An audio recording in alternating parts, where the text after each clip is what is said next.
Hey guys, Joshua Gadamu here, and I'm doing a tutorial video on how to make a great stop-motion animation video. And these are things, when I first got into stop-motion animation, I watched a lot of other people's work and I took notes. I took notes on what I liked and what I didn't like, and what really made them stand out. And I highly recommend you do that yourself. But here's some of the things that I've learned that I use in the making of my series, Gundam Father of Peace. And I have my friend Isaiah, who's the cameraman, and he can show himself on camera. I am teaching him this stuff today, so I asked him to be the cameraman while I teach you guys too. So I call these, the first three things I call the three S's. The three S's: scale, story, and sound. If you look at this movie set, you can get close, there is scale. You know, the scale isn't always perfect sometimes. But I try as hard as I can to have scale. And the truth is, there's a big difference between this guy here fighting on a military base built around him and this guy here on my table. Now, I could do a stop-motion animation equally as awesome.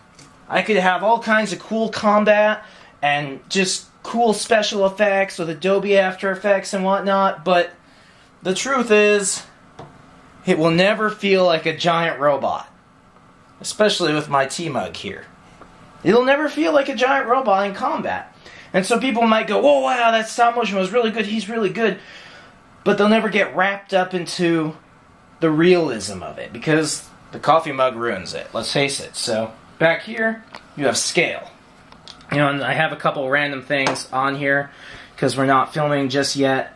But, it's seen in the middle of filming, and if you don't look at anything that's not supposed to be on here, I mean, everything's built on a giant robot scale. And whether you're doing Lego animation, or dolls or whatnot, you want to have scale. Unless, perchance, that your story is actually taking place in the human world and your action figures have come alive, in which case this is just fine.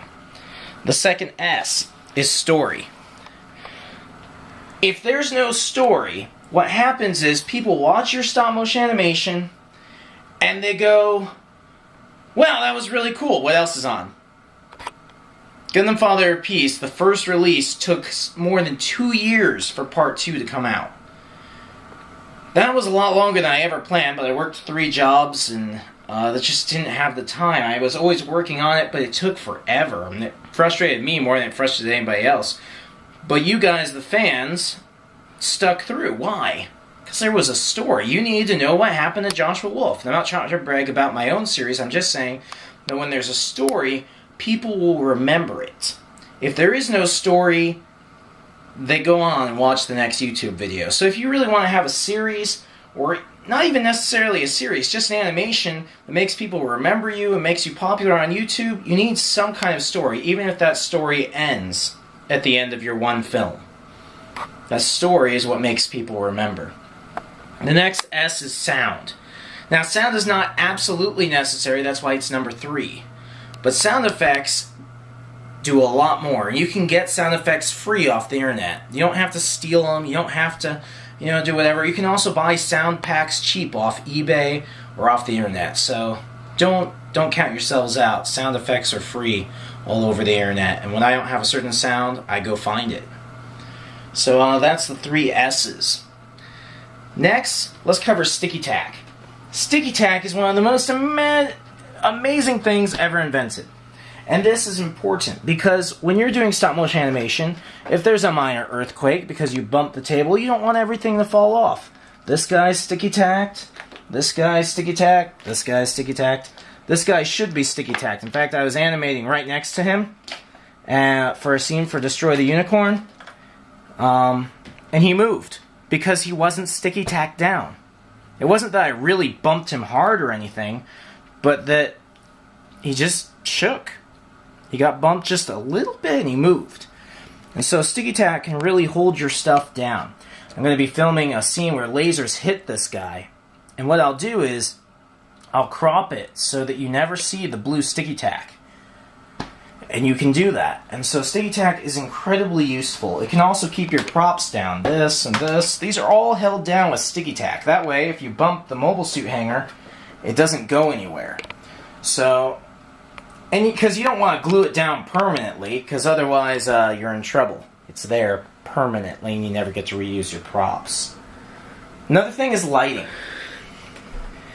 Now, most people will just try and film on their table or something like that, and then they run into this problem that their lighting is really yellow. It gives this yellow effect to your animation or your video.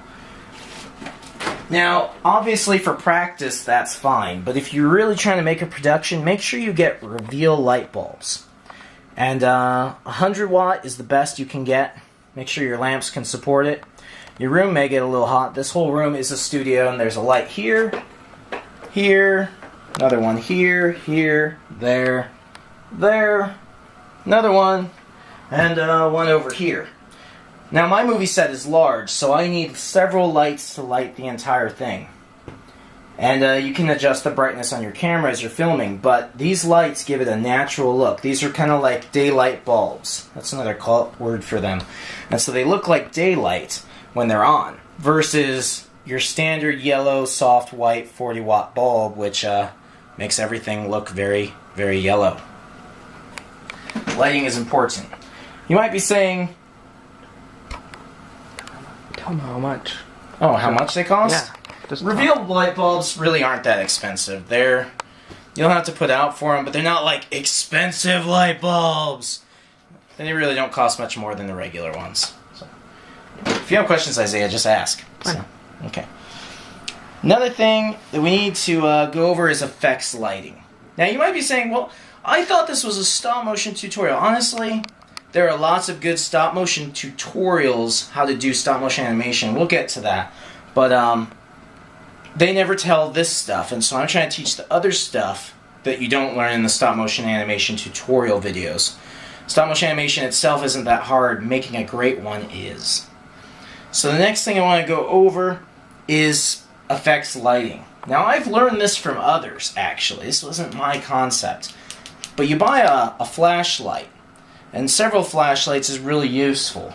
The more flashlights you get, even the better. But for instance, when the eye field kicks in, the beams are being deflected by this guy, I'm going to use a black light from this flashlight here. And it gives it a totally different effect. It might not look that amazing right now, but when it's in picture form, you can do a lot. So this guy has a machine gun in his hand. Well, that's cool. And we can even edit in special effects with various programs, or even GIMP, which is free. But look now. Now it looks like a machine gun actually firing. And so you do that picture by picture. You alternate, you know, light, no light, light, no light. You can have machine gun fire on your army men, on basically whatever. You could use that for lasers. You know, obviously, I use Gundam's various beam saber parts as lasers, and I got that idea from others as well, like my friend Raven. But that's kind of what it'll look like. I light these up. I also usually highlight them in GIMP, but that's kind of an After Effects thing. Right now we're trying to talk about practical lighting effects. And this was just like a $10 flashlight off eBay. In fact, it might have been $5 and I got it with free shipping.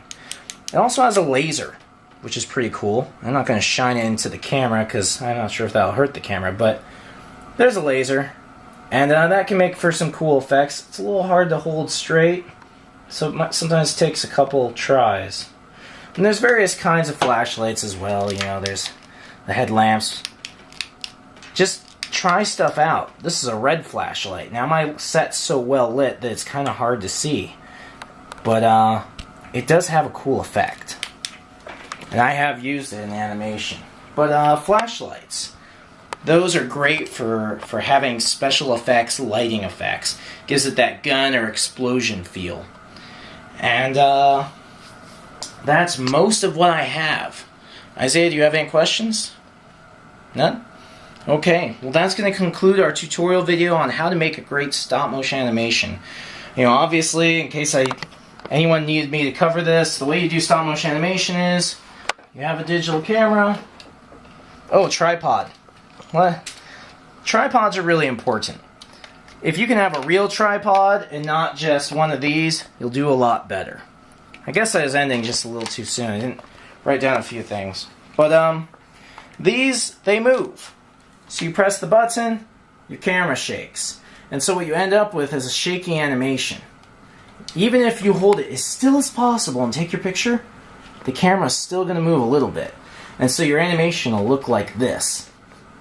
And, you know, it's kind of cool when you're having like a large robot walk in and you need the camera to shake from an earthquake. But otherwise, not so great. So, a tripod you can get at your local pawn shop or even your Walmart for, you know, 10, 20 bucks. And they just have things that screw in like this. So, yep, that concludes our tutorial video. Stop motion animation is pretty easy, but with these tricks and tips, you should be able to make it even more amazing. Catch you guys later.